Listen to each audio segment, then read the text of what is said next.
You're good. You don't think it'll pick it up down there? Not very well.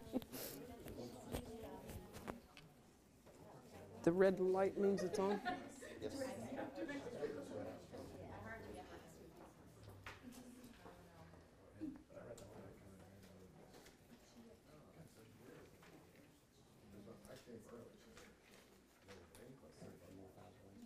I'm gonna squeeze behind you and we'll go bricks and me. Okay. Okay, let's do this. So, Mary Vitek, everybody know who that is? So if you're new, you'll figure it out.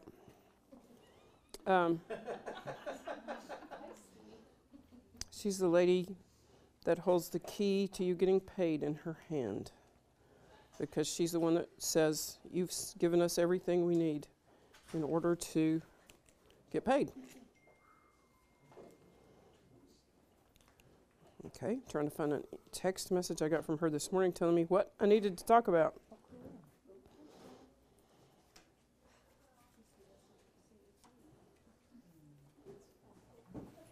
Okay, please let the agents know, 12 months ago, I love this, I deleted the wire fraud notice that I created from the templates and I just put it back.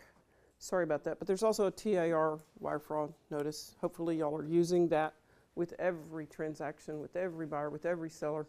We're having them sign something that says, don't believe it if anybody asks you to put money through a wire.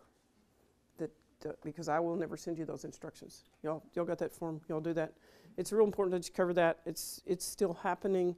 Not necessary. If I walk here, am I out of the picture for people in another planet? Still be good. Okay.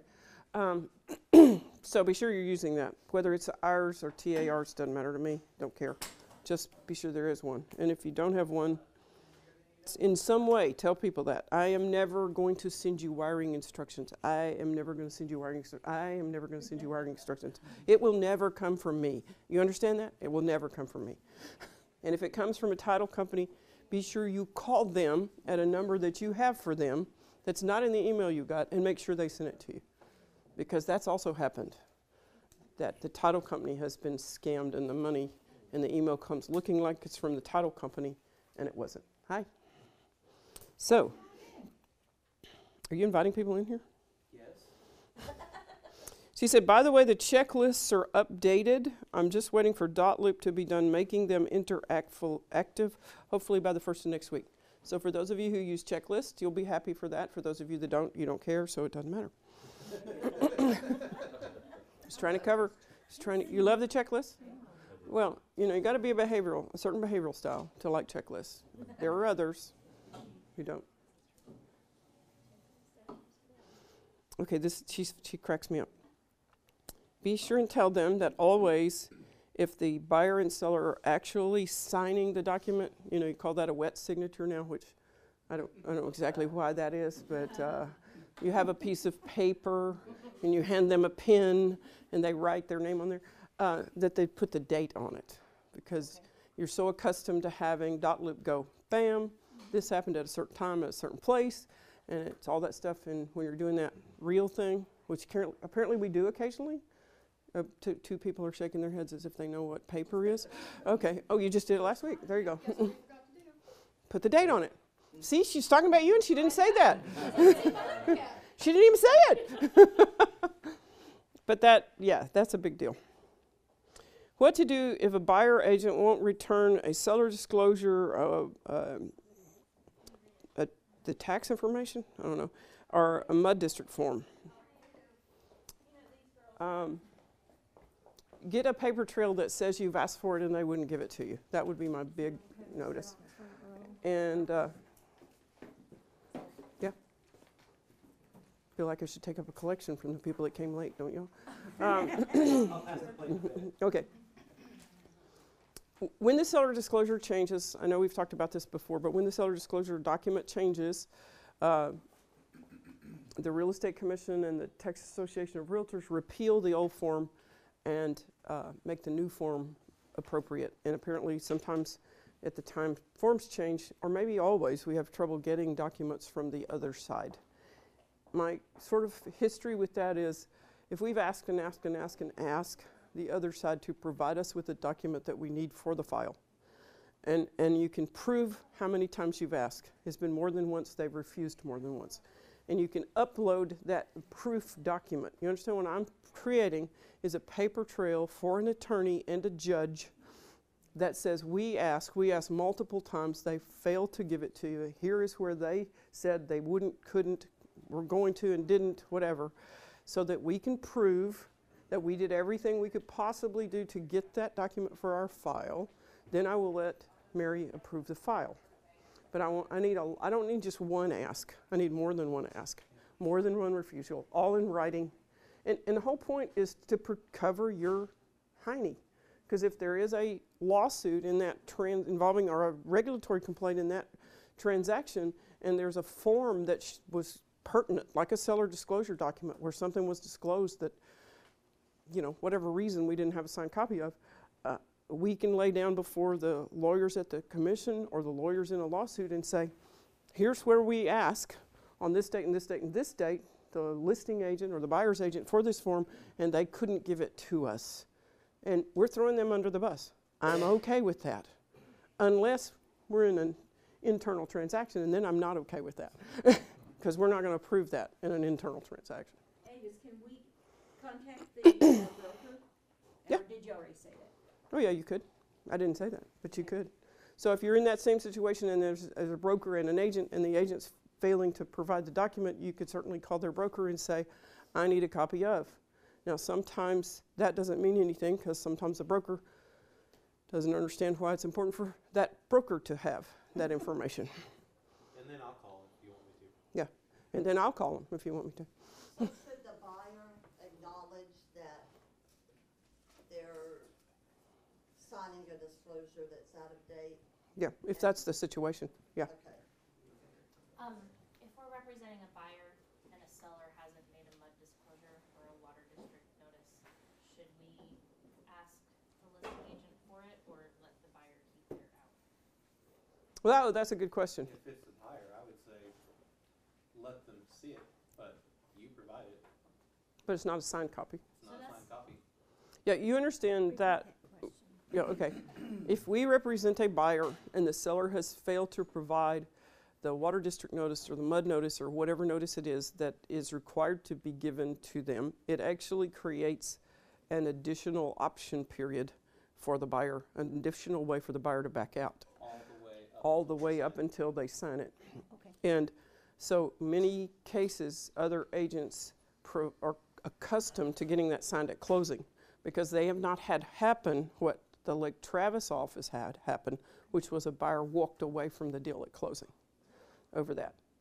And it was $1 million property. yeah, lots of earnest money, lots of battle, lots of stuff. And the buyer was within their rights, because and we had gone lax on it because we were tired of fighting with you guys about those kind of notices, because y'all push back because the industry's not accustomed to doing it at the time of list, at the time of sale. And so after Lake Travis lost $1 million deal, we decided we didn't want to. So we've kind of drawn a line in the sand. You may have noticed that, those of you who've been with us for a while, that Mary and I found out about that situation, and we just said, okay, that's it. We're done being Mr. Nice Guy. We're drawing a line in the sand.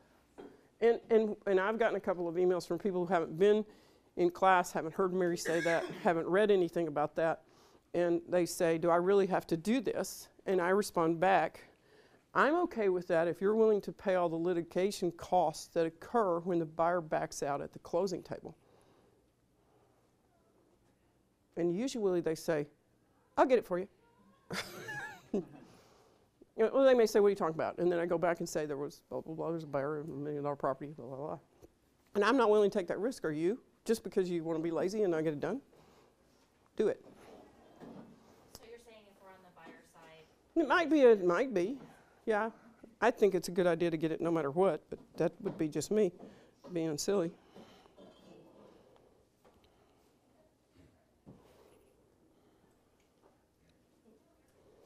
Okay. I think that's all she sent me that was pertinent. Okay. Got other questions? Cesar? I have a question. Okay. What's the deal with the TAR seller's disclosure, can we start using that again, or are we still only using the TREC on our That's list? No, I all won't. taken care of. Next Friday, not this week, next week is the next legal review committee meeting. I'm hoping for an update in that lawsuit. I don't know. I would say we hold off and wait. That lawsuit, I don't know the status of it, and it will be, as I said, there's a meeting a week from this Friday that there's the very real possibility, I presume we will get an update on that lawsuit, the Texas Association of Realtors meeting, and then I will be able to tell you what we're going to do. I was kind of waiting to see how it played out through the court, or if it played out through the court. Well, I'll have a listing where they already have filled out the TAR one, Didn't want to hit. just leave it alone. ask them to. Well, the big deal for me is if any one of those things are checked that ask for additional documentation using the TAR form. You got a septic system, you got endangered species, or you got, what's the three? That's two of the three. Floodplain. Yeah, that's the one that the problem was. And it asks for an additional TAR form. We have to have that form to until the courts decide if going beyond what the property code requires is what we have to do because of that form, then we're going to keep using it. So that was the problem, is the additional form was not provided, and the lower court held that even though the property code didn't require it, because the form required it, we had to give it to them. Even though they had that it was in the floodplain disclosed, it wasn't disclosed on the additional form. And we all know, because most of you heard that story, there was way more to that story about why the person sued, but that's the key legal issue for that.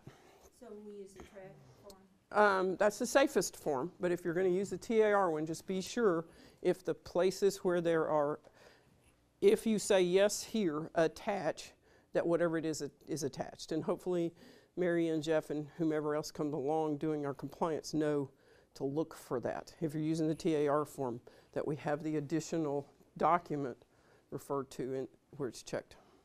Y'all got that, right? Okay. Y'all are awful easy. Anything cool in the legislature, or not really? Bill filing deadline's not over yet, so I don't know. TAR's tracking, what, about 600 bills right now? Is the bill filing deadline's not till March, so everything, they're just playing games with your money, with our money. Yeah. Not going there.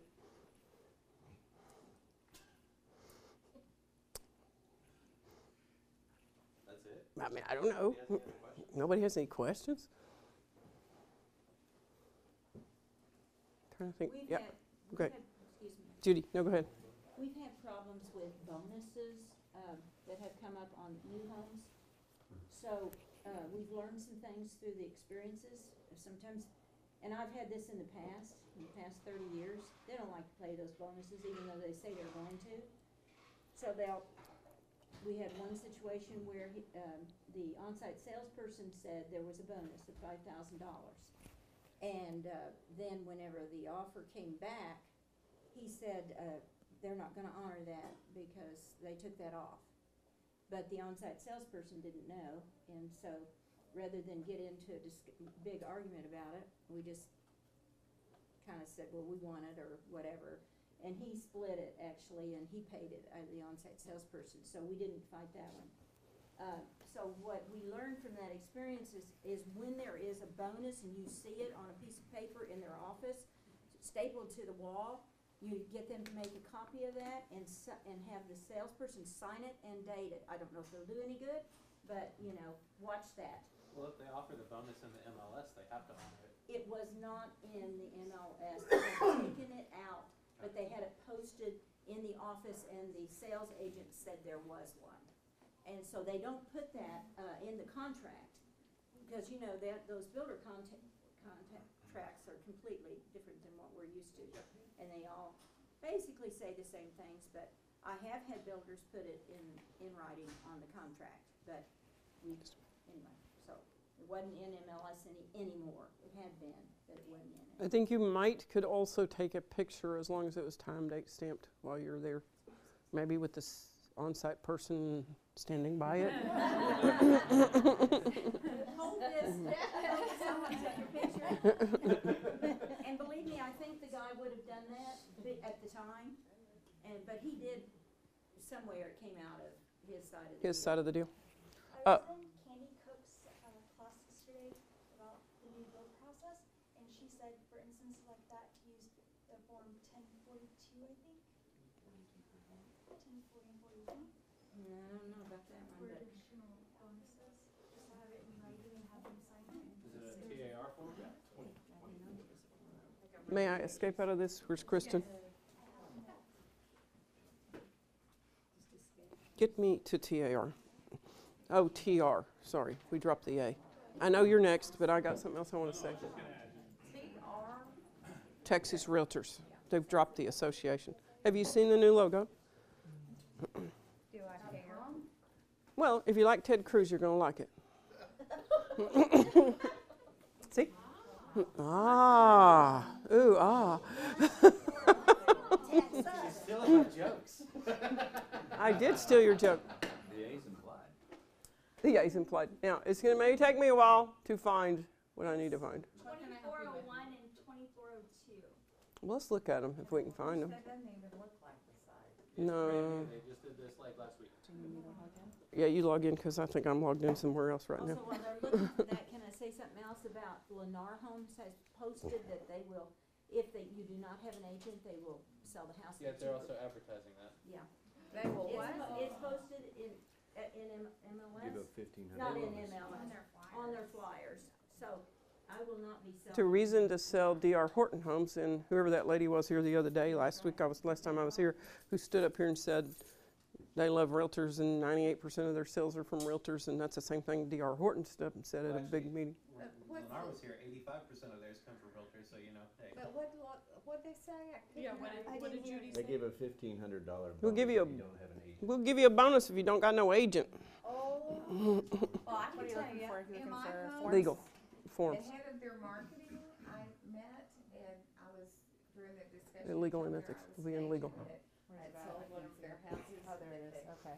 they Forms, sell, blank forms. Rep was a little bit Excuse me. difficult to work with. They reversed And she said, well, I train my sales reps to not work with realtors because most buyers don't like realtors. Conveniently, they also don't like your home builder, just don't know how it worked out. Oh, the registration form. Okay, yeah. Registration between broker and owner. There's two registration forms that TAR has. The one, unless the builder is a broker, which would create a whole new set of problems. The one they're likely talking about is this one, which I have trouble with the mouse here. It's backwards. It goes backwards. Are y'all? Y'all are. Alice in Wonderland. You can do that, Ava. Yeah, I guess I can. Y'all seen this before? It's a registration form between the broker and the owner. This is a form you use if you want to get paid for doing a deal with a sale by owner. And a builder might be a for sale by owner. If the builder is a broker, you would use the other one, which is just like this, only it says between brokers. And that's the one that the commercial people use because commercial property is rarely an MLS, which is where you get a guaranteed payment for bringing a buyer, right, is MLS, not the back of the contract. So anything that's not an MLS, you need to either use this form or the one between brokers. Yeah, and CISR, okay, go ahead, Brian. One of the things that Ms. Cook mentioned yesterday was a new build class and some of the changes that the builders are doing, even if it's in the MLS, they're not governed by TR or TREC. Unless they have a license, yeah. Yeah, they have no, Have it in the contract. yeah, they have no, they used to have an agency that oversaw builders, and they saw to it that that agency was sunset. And so the only recourse you have against a builder is through the court system. But if they put it in MLS, don't they have to have a? If they put it in MLS and there's a co-brokerage fee offered, the broker who put it in MLS is on the hook for the fee. So they better have a good agreement with the builder. Yep. So I was speaking to an agent near Houston yesterday, and she was gonna do an open house for sale by owner with an agreement that if a buyer came out of it, she was gonna get paid 3%. Would you use this? I would. And how would you, I mean, so it says registers who? Open house prospects? With Broker owner? registers, whomever looks at this property today, I will give you a list at the end of the day. Yeah. Yep. In using the registration agreement between broker and Excuse me. broker, question has come up in the CTX MLS, there are some brokers who are putting in the agent remarks that commission is negotiable, call broker. Oh, jeez. And the problem with it is that it's not obviously negotiable up, It's only negotiable down. down. And so That's a good way to do it. when I sent one of those into the broker, that's where, he called me and he said, because it was less than the 3% that our brokerage has. And so I, bumped it up to 3, and he called me and he said, oh, no, it's negotiable down. It's always negotiable when you use the And- broker-to-broker commission agreement. So my question, and I sent it up to the MLS, they said there was nothing wrong with the verbiage, but TR put out an article in the magazine stating that there could be no, what's the word, just that, the commission that's stated on the MLS cannot have any caveats as to up or down, like you have to be present at all showings, blah, blah, blah, type thing. So how is that, how are they able to get around that if it's clearly a violation? Well, what do you see as clearly a violation? Putting that in there that it's negotiable? It's negotiable, because at that point, if it's negotiable, when we send in the offer, whatever is on page 10, is it page 9 of the contract? Doesn't mean anything. Doesn't mean anything. Exactly. So from that standpoint, could we be sitting at closing and then get the Alta back and come to find out Whatever is in MLS is what they have agreed to pay you. If you intend to negotiate that up, you would send this form before you send an offer.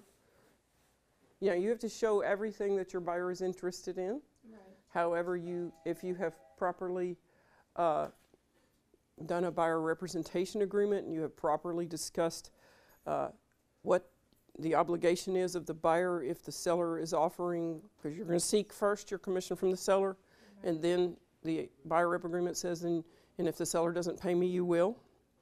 And so if there is, for example, where I guess all work for me in this room, so we can talk about commission rates, the offer is 2% in MLS, and your buyer representative agreement says that they'll pay up to 3% if it's only, you have to tell them, I'm going to show you this property, and if you're interested in buying it, you will need to pay me 1%, because that's the contractual agreement you have with that buyer.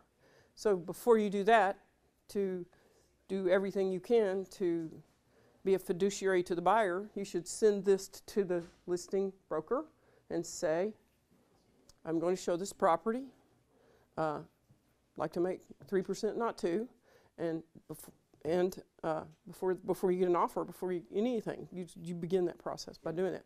Now, I think there's something wrong with the language in the remarks, if you will. There's absolutely nothing wrong with them offering to pay whatever they and the seller have agreed to pay, whatever that is. For anybody new in the room, you mentioned a policy. We have a policy on residential transactions where the seller is not an institutional seller. Occasionally, not in this market, but in other markets, we have had institutional sellers who were unwilling to pay more than 5%, and in their listing agreement, it had to be split 2.5, 2.5. Or a court order. Or whatever it was. That was part of the way you got an institutional listing. It may happen again. It's not happening right now. It could happen. So that's why our policy accepts to that. We agree to pay 3% to all buyer brokers in a residential transaction. This office, Round Rock office, sets our policy. It used to be the policy of all the Austin market, That's somehow fallen apart somewhere along the way. I'm going to revisit that if we ever have another meeting with all the other team leaders in the area and say, why did you quit doing that? Why did you quit enforcing that? Because I see that that's not being enforced across the city. And the reason is, even though we all have sworn an oath that we will put our interest beneath the interest of our client, we'll put our client's interest above our own. Lots of people in the industry, I'm sure nobody in this room, looks at that amount of money and go, well, I'm not going to show that one because it's not 3%. We know that happens, so we don't want that happening to our sellers. That's why we say if you want to take a listing for less than 6%, that's fine, you have to have my permission, but you're going to pay 3, period, end of story. We're taking the hit on the listing side. Surprisingly, in places like Sun City, our listings sell faster. Imagine that. That 1% makes no difference because everybody has the client's interest above their own, right? But we see that happening over and over again, so that's what our policy is, just so you know. But I do see that language in wherever it is in the MLS. I don't think that should be there. I think that would be a violation of the MLS. I don't see that in Austin. That's why I think that CTX has got it wrong. And That was my only concern, was the fact that it could be negotiable, and I know now that it's negotiable down. Well, If it had in there 2%, 3%, whatever it was, but then could they, because they have that language, we could get to closing and see no, ultimately because No. that commission. it goes No. based upon the time that you No. go under contract Nope. on the property. If you print that MLS sheet in the bottom right corner, it says 3%.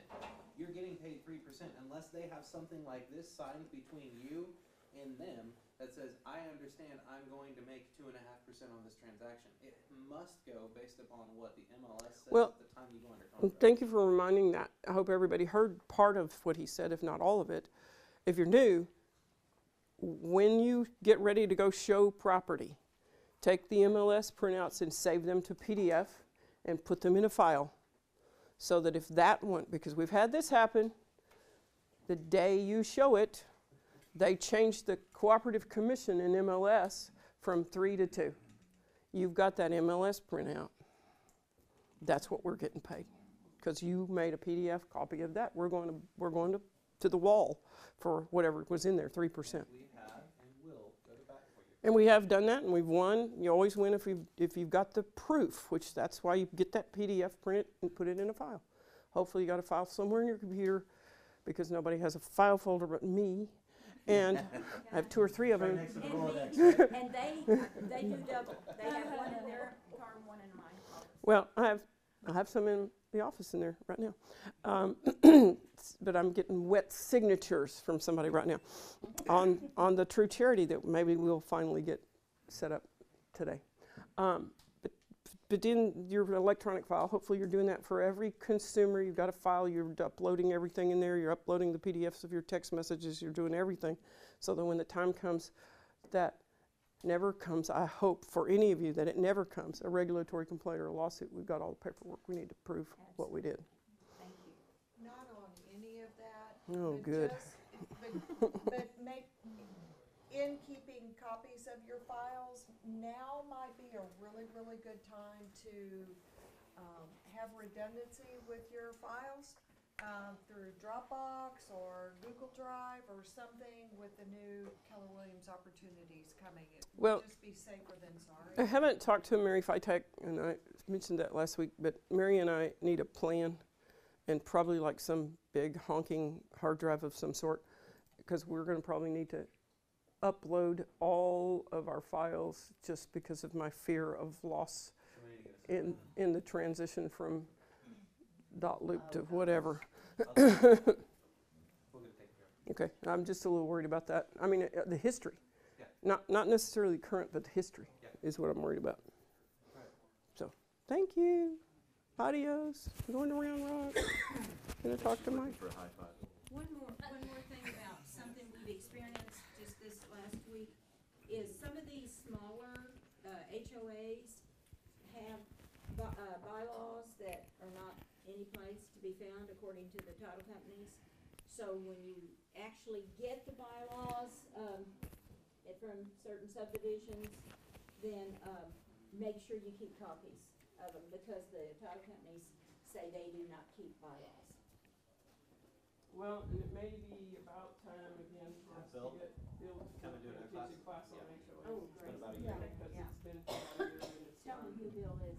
Bill Jones, former vice chairman of the Texas Real Estate Commission, former chairman of the Texas Association of Realtors, and probably the state expert on homeowners associations. And he's very entertaining. Yeah, yeah, yeah. He's funny. Can you help me? Let's hand those out first, and then we'll do. Huh? Yeah? Yeah. Good, I'm glad to see you today. Good morning. Welcome back. Yeah. Okay, good. Good. Yeah, don't run away. Welcome back now, you hear? Here you go. So, right. Kristen's gonna lead our meeting today. Good morning. Good morning. I got something for you in my pocket. Awesome. So Ryan's handing out some paperwork. We'll explain that in a minute, and then I have another one that will come out to you in just a second. And welcome. How is everyone this morning? Awesome. I drove my kids to school, and we listened to music super loud because my daughter says, "Mom, I want to hear it in my chest," because the beat. And she was dancing, and I guess Monster High taught her to do the whole Vogue thing, so it was really cute. Anyone looking at us, if you drove by, I'm sorry ahead of time because we were rocking out. So hopefully your morning started with great energy. If not, I hope that you pick some up throughout the day and you have a fantastic Tuesday. Welcome to January 29th. We are almost in February, folks. And real estate is a how many day business? 7. How many days? 24/7, yes. How many days, if we're going to start lead generating today, let's say you just started in the business today, you started making calls, when can you expect to get paid? 90 days. Thank you very much for that. So 90 days from today is January, February, March, April. Who can afford to not get paid till April? All right, no hands, so that's wonderful. So everyone's lead generating today. Great, okay. Awesome. Okay, I'm going to figure this thing out. All right. New rule. This has been a rule. It's really not new. However, it may be new for some of you. Please turn off your cell phones. I have asked the ALC to lead this, and they know that there's no eye rolling. If their phone goes off, they'll happily submit a check to KW Georgetown Cares.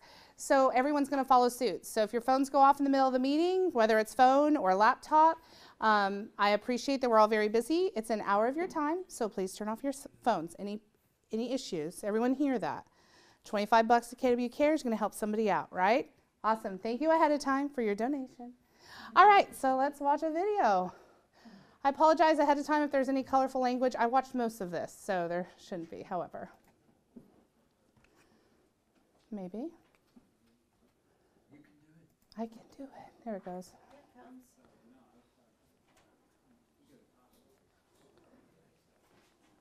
Oh, wait. Okay. No volume. Let's try again.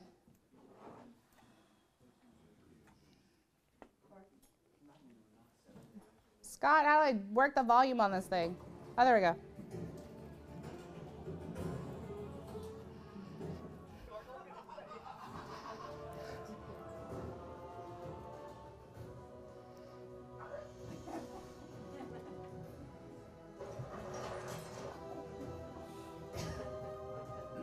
Thank you.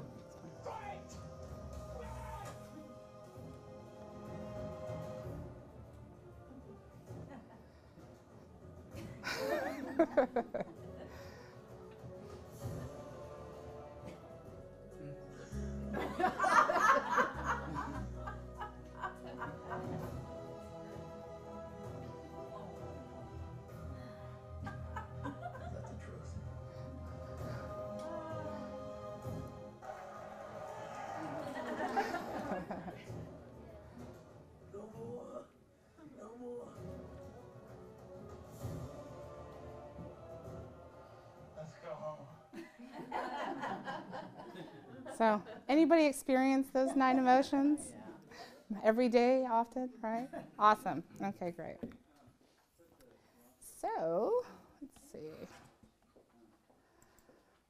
We'll just click that and move on. Okay, so the agenda today. So we're going to tell me something good. We're going to go over a quote for the day. We'll do some Market Center announcements. We'll talk about what's going on the next week to next Tuesday. We're going to have an NER spotlight. We'll do a skill spotlight for pop quiz, and then you guys are going to tell us about all of your listings, so be prepared. Listings, and buyer needs for those listings, and price improvements. So be prepared for that. All right, so tell me something good. This is like one of my favorite things because, again, it's all about positivity, and what we put out oftentimes comes back.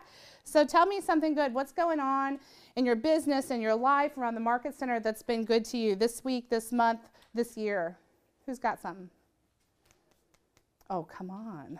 Tom, you got something? Sure. All right. Myrna listed a house after they said we'll get back in touch with you, and they did, and she stayed in touch with them, and she Woohoo! relisted that property. Yay, Myrna. Great for follow-up. Awesome. Congratulations. Thank you for sharing, Tom. And it's had a showing every day. Woohoo! That's right. So far I have 2. Awesome. So it's going to sell. Yes. Quickly. Thank you. Who else? Good stuff going on in your life, in your business. Don't be shy. Cameron. Oh, that's okay. Cameron. I reconnected with an old friend through real estate. She needed to lease a house, and we just, like, we kind of grew apart, but then I got to see her a lot, and we both were like, wow, I really missed you. It's been great hanging out. Oh, wonderful. Wonderful. Relationships are so important for many reasons, but that's an awesome one. Thank you for sharing. I'm going to go ahead with Kathy, and then I'll be, that's okay. I was just going to say the Madrina team took the weekend and we spent 4 days at an NLP conference learning communication skills. Anybody wants to hear about it, learn more about it, we'd love to share what we've learned. So yeah, awesome. A great opportunity for team building. It builds you up personally, professionally, mentally. It's a huge opportunity. Just a minute. Megan? This might lead into one of the things we're talking about, yet I was pulling my database yesterday. Your what? My database. Yell it louder one more time. Database. Yay, database. Okay. And my 2 back-to-back calls both had some very, very likely potential interest that will be doing business in the next 60 days. So Can you take a stab at how much volume that would be?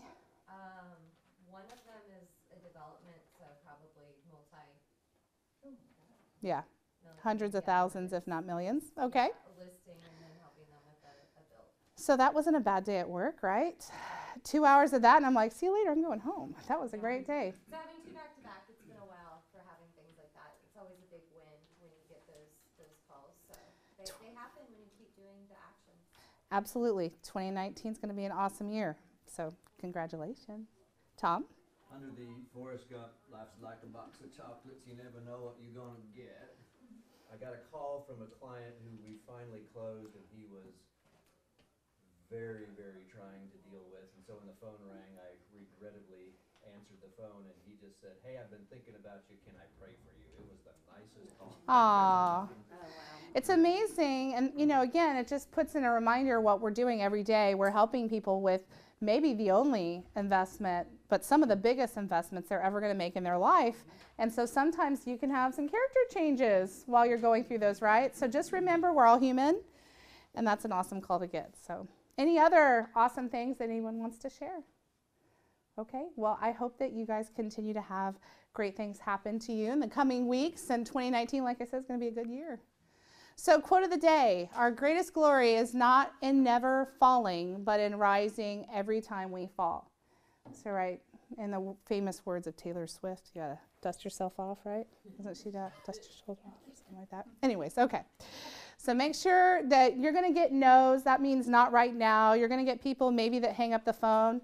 You know, you're gonna get, you know, times when people just aren't as ready to hear what you have to say. And I hope that you don't let that get you down, because more often than not, it's about them. It's absolutely not about you. So just put yourself out there, and it's amazing what can come from that. So, all right, Market Center announcements. Legal 1 and 2 is being moved. I'm sorry. That's okay. Yes, absolutely, I will. Legal 1 and 2 is going to be moved to Thursday. That's next week, February 7th. It'll be from 8:30 to 4:30. So if you're needing that for your licensure to make sure that you're good to go on renewal, you'll want to take Legal 1 and 2 Thursday the 7th from 8:30 to 4:30. Even if you just want an update on what's going on, you can sit in. If it's not for credit, I don't think you have to pay for it.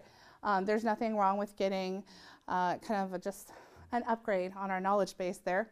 So family reunion planning, I think we have 34 people that are attending family reunion this year, so I'm really excited about that. And we're going to have a planning day on the 5th, right after team meeting, so that's next Tuesday. I can't believe it's next Tuesday. And then family reunion is the 12th through the 5th, the 15th through the 19th, and then most of staff will be out for that week. So we will be sending out kind of an APB. We'll let you know who's going to be in place while we're out and where questions should go to. Although I know I will be available by phone, and I'm sure the same for Scott, Avis, and Ryan, although she will be away from her computer most of the time. So anyways, we'll figure that out. Mardi Gras, February 28th. As you can see, the ladies are and gentlemen who are a part of this culture committee are working really hard to get ready for Mardi Gras. So if you'd like to get involved, if you'll see me after this meeting, I would love to sign you up for a committee, and culture definitely needs some support, so awesome. Our Keller Williams Georgetown Awards are March 5th. I'm sure you all have heard it's at the Stagecoach Inn there in Salado. So is anybody excited about that? Yay, yay. So make sure you RSVP. Lauren did send out invitations last Friday, I believe. And so make sure if you didn't get it, you go back and look for it. And then again, ALC committee sign up. We have a finance committee. We're looking for one more person, I believe, for that. We have growth, we have culture, career development, tech, and we also have a safety committee.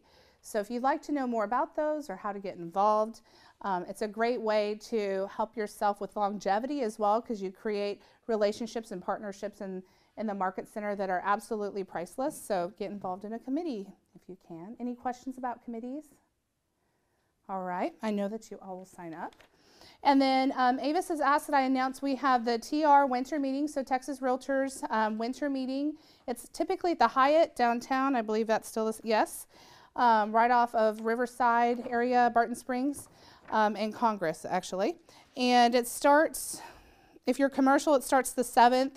It runs really the 8th through the 12th. And then you can go and attend all these events. There are CE credits. And there's also, if you're looking to get involved at a state level or even a national level, these are a great way to kind of get your foot in the door, get to know people, go see what it's about, and where you'd be spending your time. Because again, I truly believe that involvement is key to your longevity in this career.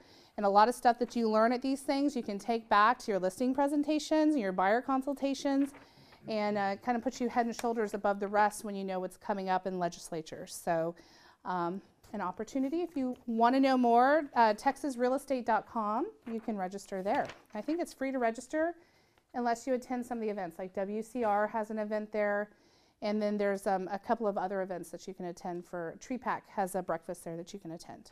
So any questions on that? Awesome, moving on. What's on the calendar this week? So risk management with Avis, was that awesome? Yes. Team meeting. That's what we're doing now. Friday, we have committee meetings. They range throughout the day. They typically start between 9:30 in the morning and they'll go until 1:30 in the afternoon. If you'll come see me this afternoon, I'll tell you which committee meets when. So if it's at a time alignment, then we can fit you that way as well. So Saturday, we have Accelerated Ignite. We graduated 7 people from the January Accelerated Ignite, so I'm super excited for those agents who have come in and really wanted to just jumpstart their career. So we're starting over again. It's this Saturday from 9 to 4. And what it is, it's kind of like a buyer and seller boot camp.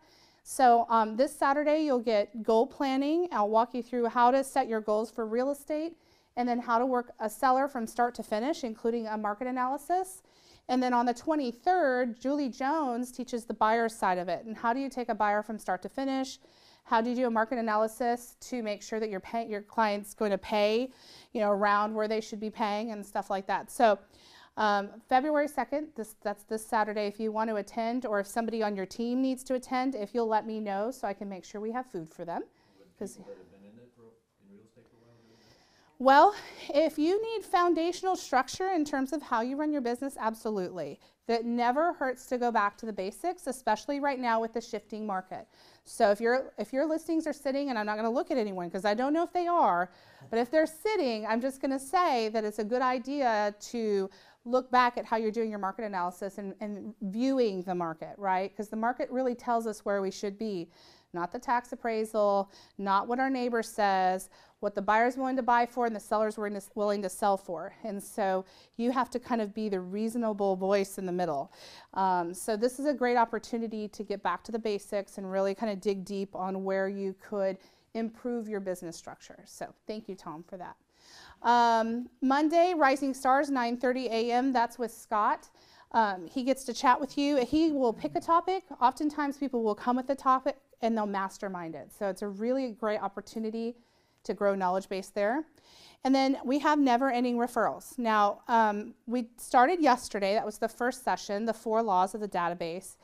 And what I would suggest is that whether you've taken it before or not, you come and attend next week's NER. The database is the key to your business. I don't think I can stress that enough. I think we're about to do an exercise that we'll kind of talk about, and then if Tom's okay, he's going to share a little bit of his, because, you know, Tom doesn't mind the spotlight, right? So never-ending referrals. If you want to grow your business, that is the place to be every Monday from 11 to 1. I will be there, and Erica Hillgartner is facilitating with me. However, it's a great place just to really mastermind how you're growing your business through relationships. So, and then next Tuesday, we have risk management again at 10:30, team meeting at 11, and we have an Auto Connect mastermind. Someone might ask, what is Auto Connect? It's, this is, oh, sorry, yeah, that's what I get for copy and paste. That's 2.5, by the way. So the Auto Connect Mastermind is from 1 to 2:15. And Auto Connect is something that between Scott and Michelle, they have built and grown. And what that is a, it's really a focused marketing campaign. And so you're marketing through flyers, newsletters, educational postcards, and then there's also little add-ons as soon as Command comes out that will market to your database. So if you want to know more about it, you're welcome to attend the mastermind to hear about what's happening and the folks that are already involved in the Auto Connect and how it's benefiting them in their business, and then things that we're working on, because it's definitely, you know, always a work in progress. We're growing with the times. So any questions on Auto Connect? Huh? That will probably be Steve Schlueter, possibly Avis. For sure, Steve is typically the one that will run that for the mastermind. And then Rachel will be here to do that as well. So that's next Tuesday. Peyton. Yes, next Tuesday the 5th. I'm sorry, I did the date wrong. So yes, next Tuesday, 1 to 2:15. We have quite a few people in the room that are involved in Auto Connect.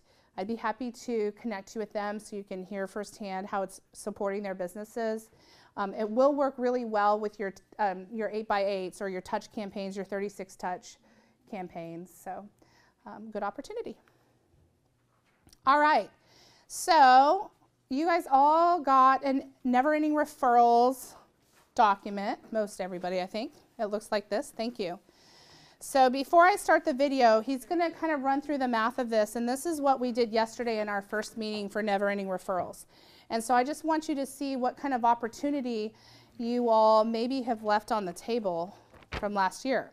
So in the first, in A, you're going to put how many names are in your Met database.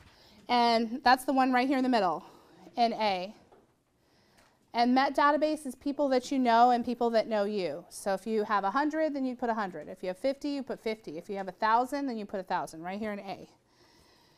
In B, it's closed transactions in 2018 from repeat and referral business.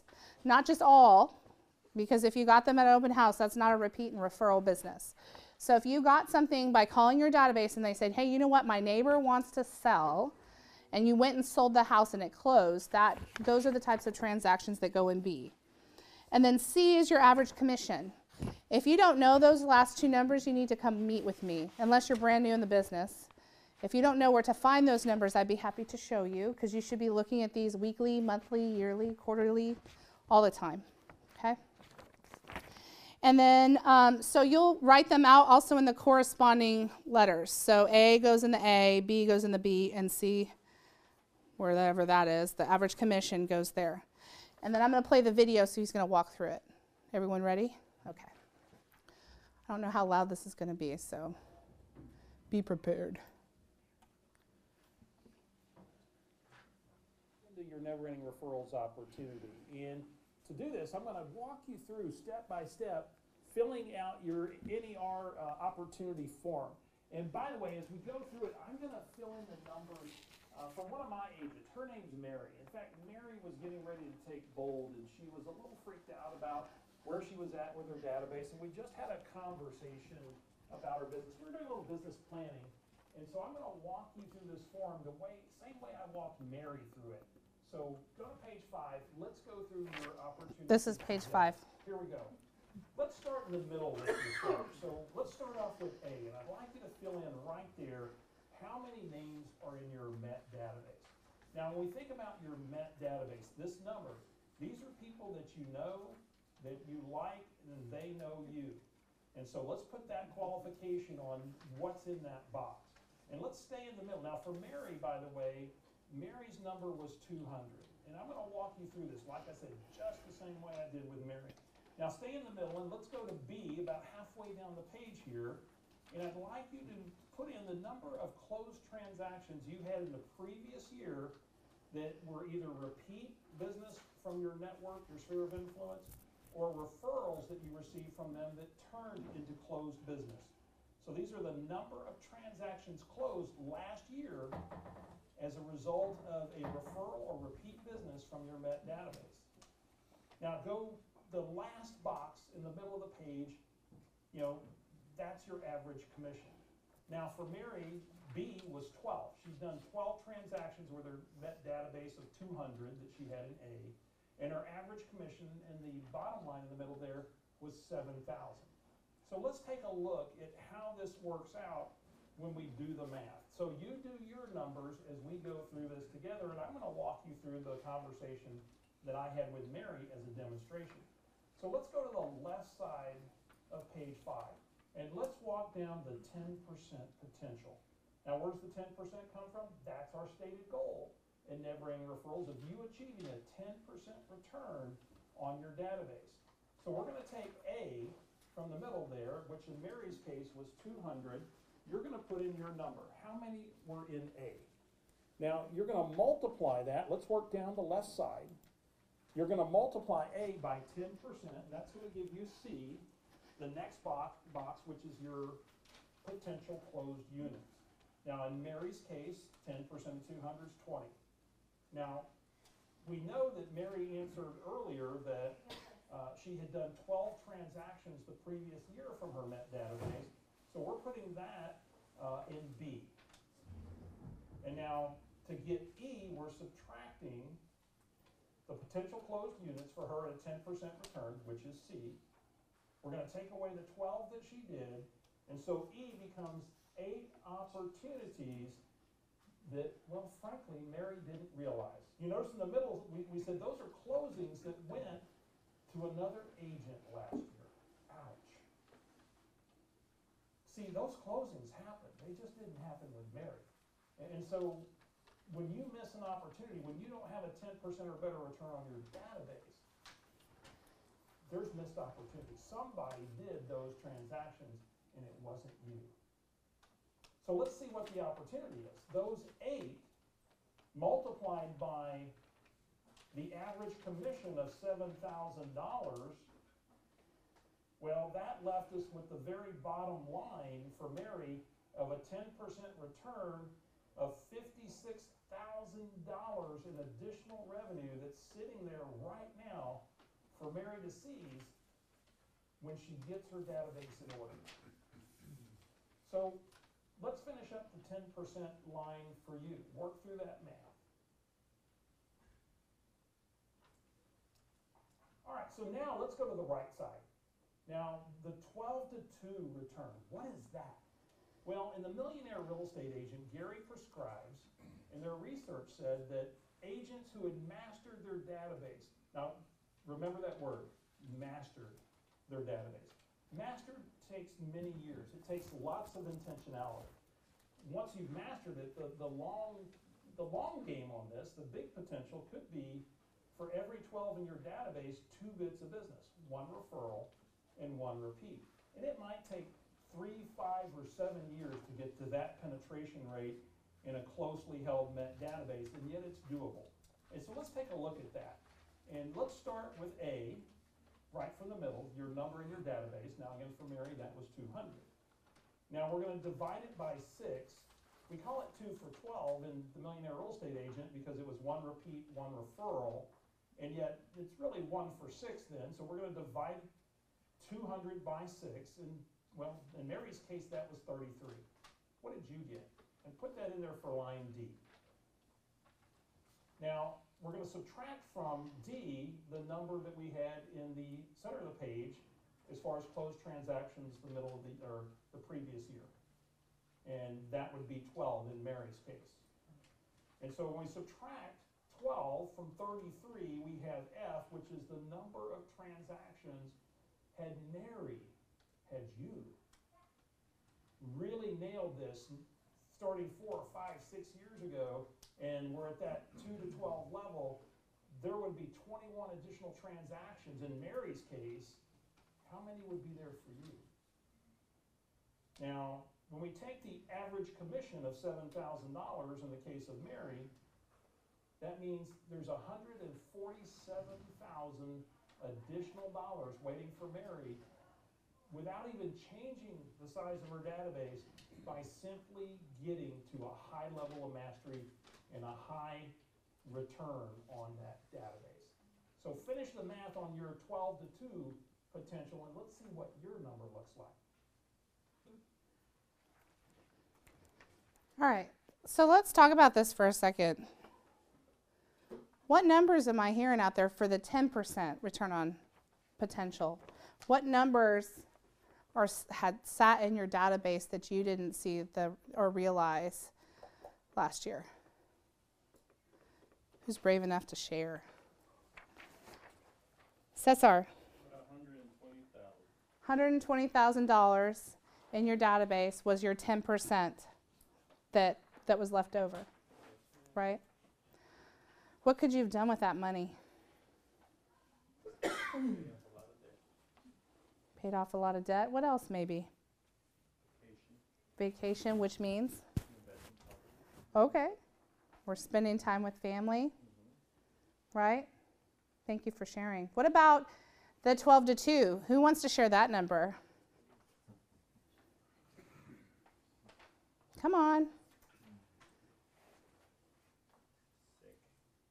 Makes you sick to think about it? You said you were going to make me, so. You want to share? Not really, and I will. Okay, come on, Tom. So assuming I have perfection or mastered my database, last year, that means I would have missed 1.5 million in sales. 1.5 million in commission if it was a database mastery situation and you were working 12 to 2. And my database didn't change, doesn't grow. Right. So what could you have done with $1.5 million? You didn't like my answer yesterday, but what couldn't I do? That's right. Well, that's true. That's true, right? Have an airplane. Okay. Yeah. Myself to go fishing instead of. Well, hello. Absolutely. Absolutely. You could have a side job and make even more money flying other people with your private jet, right? With $1.5 million. All of this to say is how many of us, a show of hands, I want everyone to be honest, doesn't look at our numbers because we don't want to know. And we tell ourselves, go ahead, raise hands. We tell ourselves, we're in this for the relationships. We don't need to know the numbers. That's just extra. We're in this for the relationships. How many of us? No. Yeah, right. And why do we say that to ourselves? Because we don't want to feel bad about not looking at our numbers. Ignorance is bliss. Oh, thank you. Yes. And the reality, though, too, I find, is that when we look at our numbers, we're actually able to be in more relationship We're actually able to be available. Why? Because we're able to work our schedules around what we know, and we're being more purposeful. Yes. So Never Ending Referrals is a fantastic class to take, because a lot of this type of material is there to help you realize what's already in your database.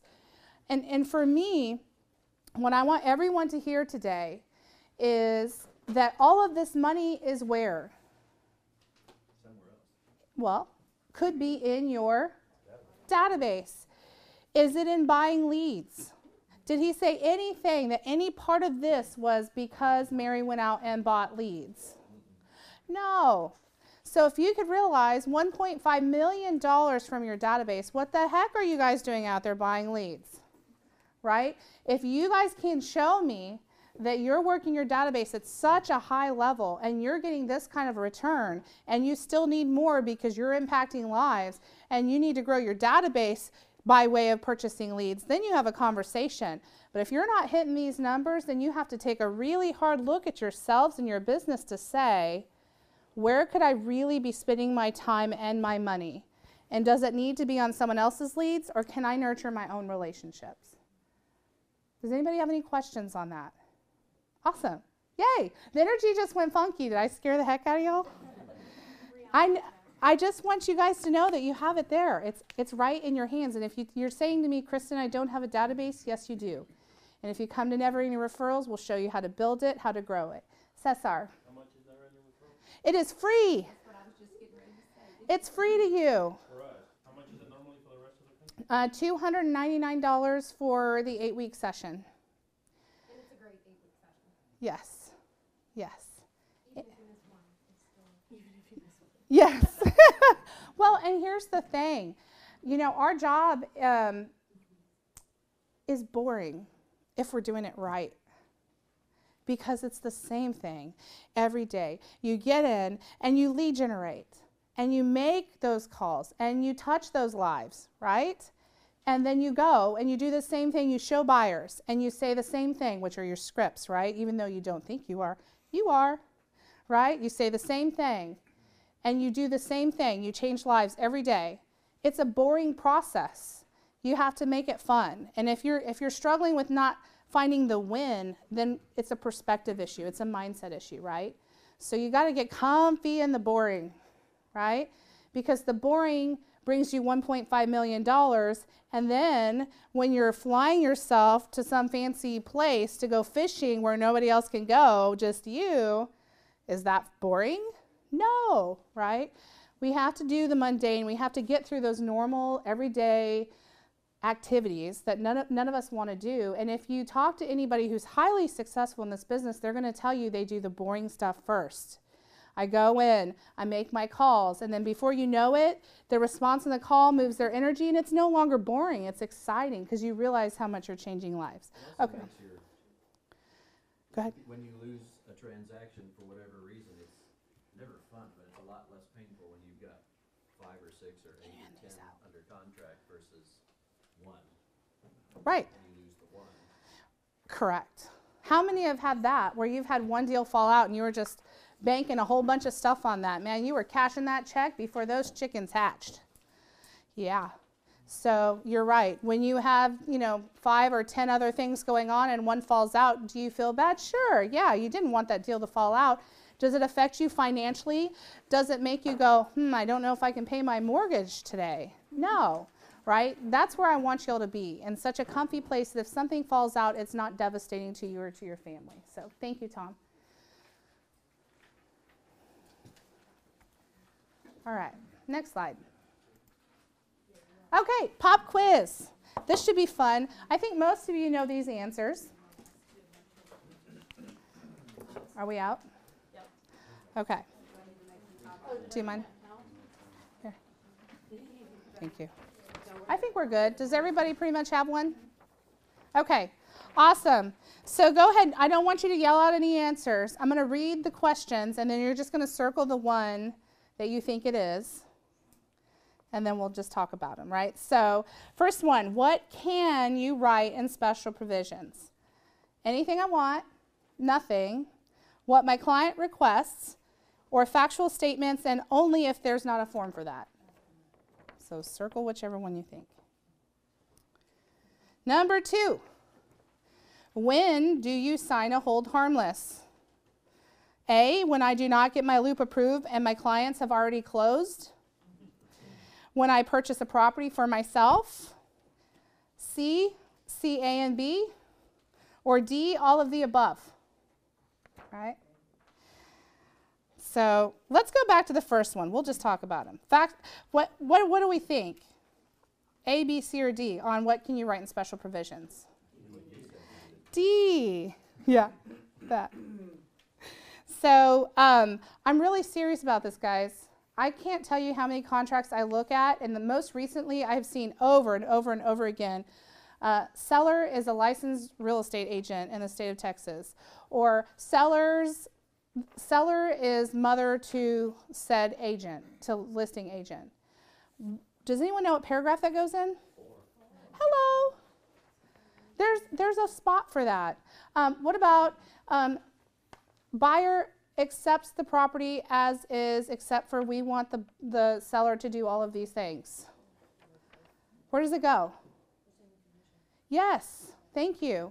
Okay, so just seriously, you don't put anything in special provisions unless it's a factual statement and there's not a form for that. And if you don't know if there is a form for that, that is okay. There's nothing wrong with seeking out knowledge. I would rather you ask, so you can call myself, Scott, Avis, Mary, definitely reach out. Okay, hold harmless. Everyone understands that if you don't get your loop in time and you close the property and there might be issues that weren't caught through compliance because your loop wasn't turned in, that you would have to possibly sign a hold harmless. Does everyone understand that? Because you have basically taken on quite a bit of liability by not making sure that it's gone through compliance. And remember, compliance isn't necessarily changing that. They're just trying to protect you from closing before it can be fixed. Do y'all understand that? So if you get a call from me or Mary or Avis or Scott that says, hey, by the way, you closed and there's this issue that should have been caught before closing, you have to sign this wonderful hold harmless. I don't want you guys to be surprised. Okay, so that's one. The second thing is in the policies and procedures of our market center, which I know you all have read because it's so exciting to read. It states if you're purchasing your own property, you do have to sign a hold harmless, or selling your own property. So everyone understand that? Okay, perfect. Okay, number 3, when do you submit a listing loop? A, 2 days before closing, or B, 72 hours after the signed listing agreement? B. I should have heard like a whole, like in unison. B. Yes, B. Make sure that it's submitted right after you get that listing agreement signed, especially if you're holding it off the market and you have a limited exposure form. So make sure that you have that in there. Number 4, who pays for a survey if there's not one provided or the one provided is not acceptable? Yay, C, yes. Okay, then good. We're all good with that, so we should be good with that question moving forward. 5, how many days do you have to deliver earnest money? You have 3 business days, 3 calendar days, unless it's a Saturday, Sunday, or legal holiday, 2 days, or 5 business days. I'm hearing mixed reviews. Which one? Oh, now you're scared. B, that's correct. B. So make sure you plan appropriately. And my other question is, it's not on here, but do we deliver option checks to title? No. What if the other agent swears up and down that that's the way they've always done it? That's right. Okay, perfect. So the answer is no to that, just in case you didn't hear. So who do y'all call for contract questions? Yes, you can call me at any time. So any one of us in leadership can answer questions. Lauren and Ryan are both licensed, and they can, I'm sorry? So is Donna. However, I want to make sure that we're focusing and allowing them to do what they do best. So as always, you can always go to them if there's no one else available. You're able to reach out to me, Scott, or Avis. You can't get, and Mary, of course, and she is excellent at responding. If you have something really specific and you're not quite sure how compliance is going to look at it, call her. before you get something executed. Call her or call me or call Scott or Avis. And then if the 3 ladies here have a time and you're just right there and you ask, I'm sure they'd be happy to help you. And it's always best ahead of time just to check with somebody in leadership on this list. Any questions? Is that okay with y'all? Yeah, we'd be happy to refer them to Scott or Kristen or I know, Davis. because per code of ethics, I don't do this every day, and I don't wanna steer you wrong, so I will tell you to go seek somebody who has better knowledge. Perfect. That's right, exactly. Perfect. Any questions there? And we're happy to do it, and I don't want you to be shy. There's no such thing as a stupid question, and if it is kind of a stupid question, I may giggle after a phone call. But, no, I'm just kidding. Just ask me anything, because I don't care if you've been in the business 2 days or 20 years or more. The reality is that every deal you do is going to be different. And so we want to make sure that you're supported in the way that you need for that specific deal. So reach out. How long does Ryan have to cut your DA? D. Well, I think that's what's assumed, and that's why we're having this conversation. So A is 1 day, B is 2 minutes, C is 72 hours, and D is 30 seconds after my loop is approved. Which one? C. So she actually has 72 hours to cut your DA. So if you're that wonderful agent who has forgotten to submit their loop or something happened and there's like a crisis and you're like, Ryan, I need my DA, blah, blah, blah, blah, blah. That is wonderful. She actually has 72 hours to cut your DA, which means if it doesn't get cut, from the time it gets approved. So if it doesn't get cut before it goes to title, title will cut KW a check and then she will have to pay you later. Does Ryan like that extra work? She loves it. No, she doesn't, right? So make her life easier. She'd love to cut you a DA on time so you can appropriately send the DA to title, which I'm sure title would also prefer it to be done more than 72 hours in advance of your close. So I know there's some title companies that won't even take it that close. So just make sure that you guys are prepared and you're submitting on time so compliance and our wonderful MCA Ryan can make sure that she supports you in the way that you need. We're going to help her help you. 8, can I deliver the earnest and option checks before the contract is executed? Yes, D. Answer is yes or no, no, or no, really, no. So D is correct. No, you cannot deliver checks before it's executed. Yes. Kind of a question on a couple of these. Sure. Just had a contract signed on Friday. Uh-huh. And then the agent, for whatever reason, couldn't get it to me until, like, the executed contract until Sunday. So I never had it in my hand to make sure. Is that a situation where I don't have to jump through hoops to try to get the option money to them if I don't have? Were you the buyer? Yeah. Okay. I didn't have it in hand, and so I didn't want to. You didn't have an executed contract? Correct. So, Yes.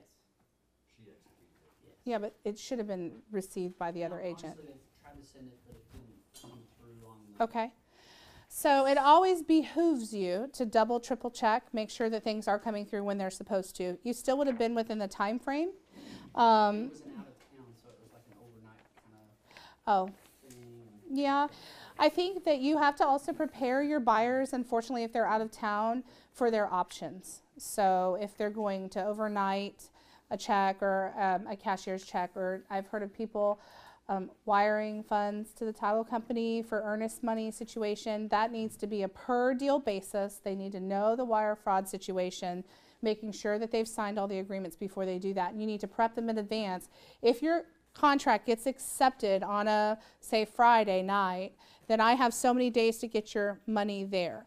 So unless that money is going to be negotiated, there's nothing wrong with getting the money to you, right, if they're going to mail those checks or whatnot, and then you being prepared when the listing agent says, yes, it's a go. Does that make sense? Yeah, I didn't know if there was some kind of legal something, like if I hadn't gotten it till Monday, which was day 3, which was a very likely. They have how many days to get the executed contract back to the other agent? I mean, it's time is of the essence. Well, I mean, it should be done. Immediately. Mm-hmm. So what is their ramifications if they don't, is what he's asking. You have to deliver it for the days to start counting. Well, did the Who had it? What's the situation? So the listing agent had it. Was it delivered to the title company? It was sent in the same email format that I received it, but it wouldn't come through. It was, Okay. their version of document. So it's just verification, and this is just what I would say for future is just follow up and say, hey, that didn't come through. Can you send it another way? Or okay, and if they're just not okay, I was more, sure, clarification. yeah, you have to have it. You have to have it. Yeah. What I was kind of going with. Mhm. Once it's executed and delivered back. I don't want to send cash or or So checks. what is delivery? Delivery is, if you send an email 11:59 p.m., that's considered delivery. Even though he can't open it? I would think if he sent it and they told you they sent it, I would think it's like But that's what receipt. he's saying, he couldn't open it, they sent it. Okay, thank you. Well, send it to the office, tell Yeah, them I to send would, it to the office, do anything.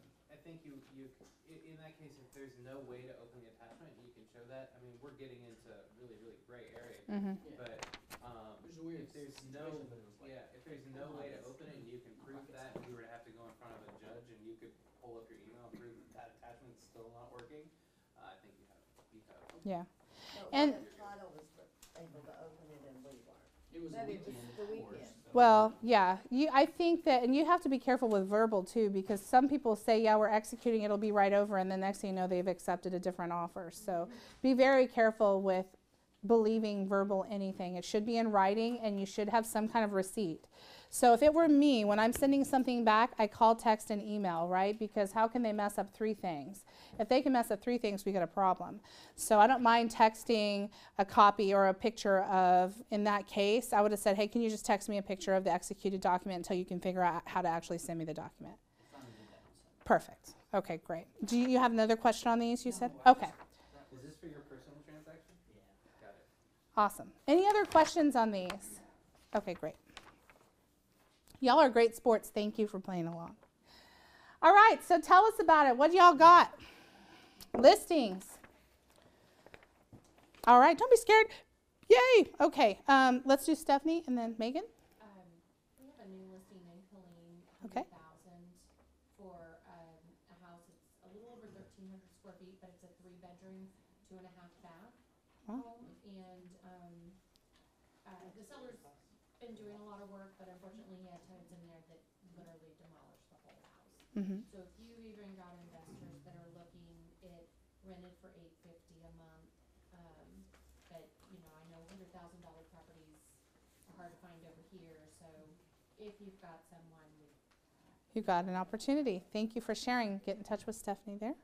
Megan?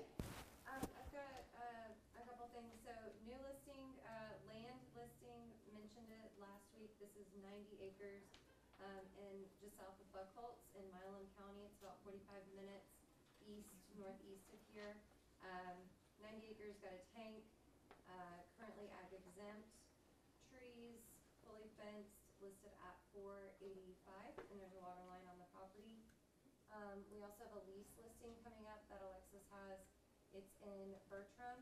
It's a barn dominium on 10 acres for $1,800 a month. So there's a lot of opportunities, 3-bedroom, 2-bath, huge garage area. And then, are we doing coming soon? Yeah, if you got them, let's hear them. And then I've got one coming soon in Churchill Farms. It's a 5-bedroom with a mother-in-law suite down, 3-car garage.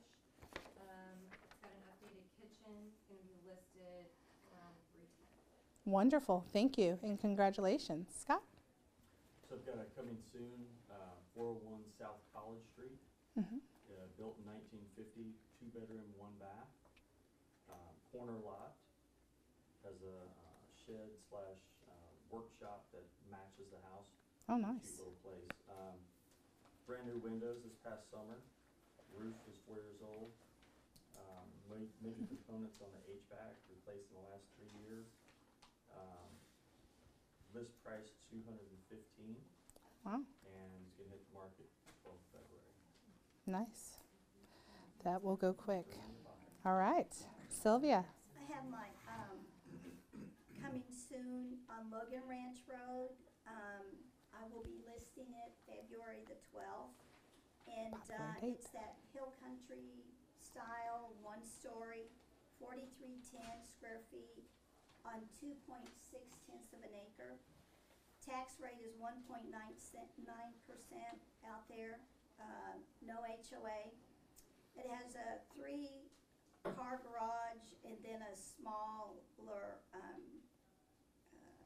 so it actually has 4-car garage. It has a garage apartment, it has 2 fireplaces in the house. It's a 1-story, it's a one-of-a-kind, it's custom built, has 2 fireplaces, 2 dining, 2 living, has a workshop, and it has a Morgan building. It has a well. You can have horses and chickens on Logan Ranch Road. So the price is to be determined still because it's a very unique property. So Okay, so if you're looking for something unique, you may have it. All right. Who else? Buyer needs? It sounds, Kathy? I have some buyer needs. Yeah. Okay.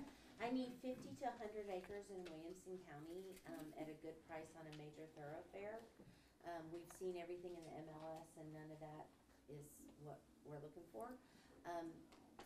I also need an Old Town listing, 700 and under, about 2,800 square feet, with a large garage. So if anybody has something. What do you want to do with that land, or what do they want to do with that land? If we have something. Is it commercial? You guys need to talk after? They don't necessarily, yeah. Okay. Anybody else? Buyer needs? Michael? Kristen, I've got a listing on Pine Street, I forgot to tell you. Sure. It's a corner lot, and it's a 2-1, and it's 212, freshly painted inside and out, new floor in the kitchen, below 1,000 square feet. Okay. Did you say Pine Street or Mhm. Vine Street? Pine. Corner of Pine and 15. It's a good price, 212. Michael? Looking for something in Serenata, Georgetown Village area that is basically has 2 masters or a mother-in-law suite downstairs. Okay. 400, 3 to 400, something like that. Okay. So, All right, anything thank you. done? Tom?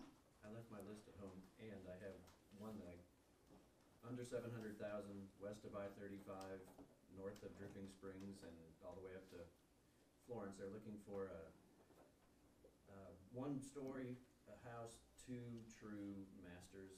Okay. So like a mother-in-law suite, but the mother-in-law's suite does not share a door with the hallway for the bathroom. Okay. So maybe even a multi-gen would work for that. Price is about 3,000 square feet probably. Price? Under 800,000. Would they consider like a neighborhood like Santa Rita?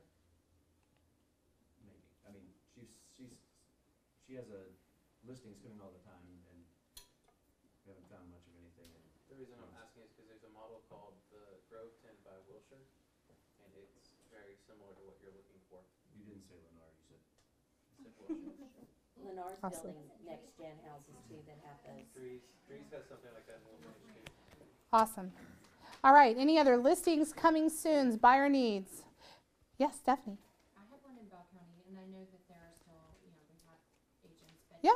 under 340, the problem with it is we have to have a 3-car garage, but the 3-car garage has to be front side. It cannot be facing the street, Okay, and it cannot be on the back side.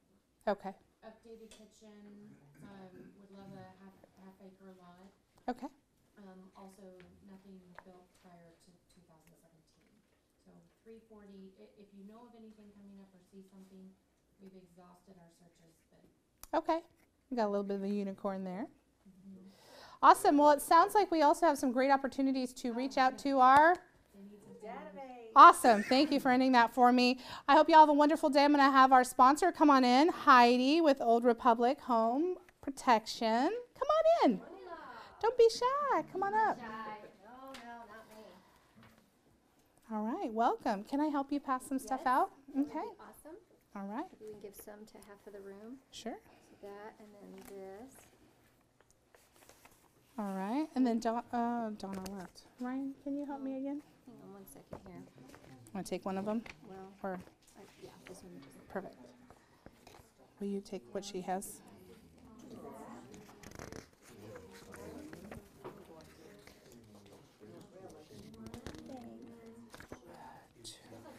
They're sticking together. Jeez. There's that. Take one. Two, three. There we go. 1, 2, 3. Oh, you're welcome. 1, 2, 3. I gotta count out loud. I don't know why I can't help myself here. These are for you too. Oh, look, she did a little pop quiz style thing too. It's a popular thing. Oh, I can't count. 1, 2, 3, 4.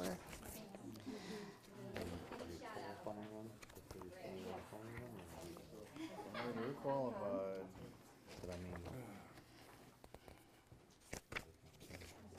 How are you, Irv? Doing okay? Yeah, I'm glad to see you.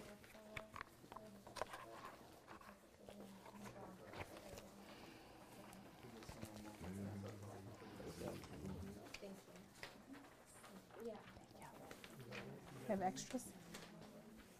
I'll take the extras right behind you. Absolutely.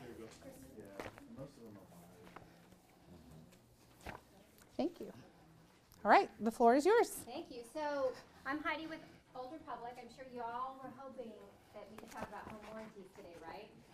Yes, we love home warranties. Now I know it's not the sexiest subject. I know it's not on the top of everybody's priority list, but I think we can all agree that the more we know as real estate agents, the better we are for our clients, right? So let me start off with a story. I recently had a call from a real estate agent. She's a little upset with me, and she says, "Hey Heidi, my clients just had to have a water heater replaced, and they still had to come out of pocket $1,000. Why is that when they have a home warranty?" Well, my question back to her is, well, which plan did you recommend? And she says, "Oh no, I don't recommend a plan. I just give my clients some information, let them pick, because all home warranties are pretty much the same, aren't they?" She says this to me. But you know what, that's a pretty common misconception that agents have, that all home warranties are pretty much the same. So today I'm just going to go over one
Awesome. Can we give her a round of applause for great presentation? I've got my cards up here if y'all want to take one.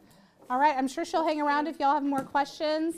Thank you again for letting me step in and run the team meeting today. I hope y'all learned a lot and will go build relationships. So have a great week. You're welcome.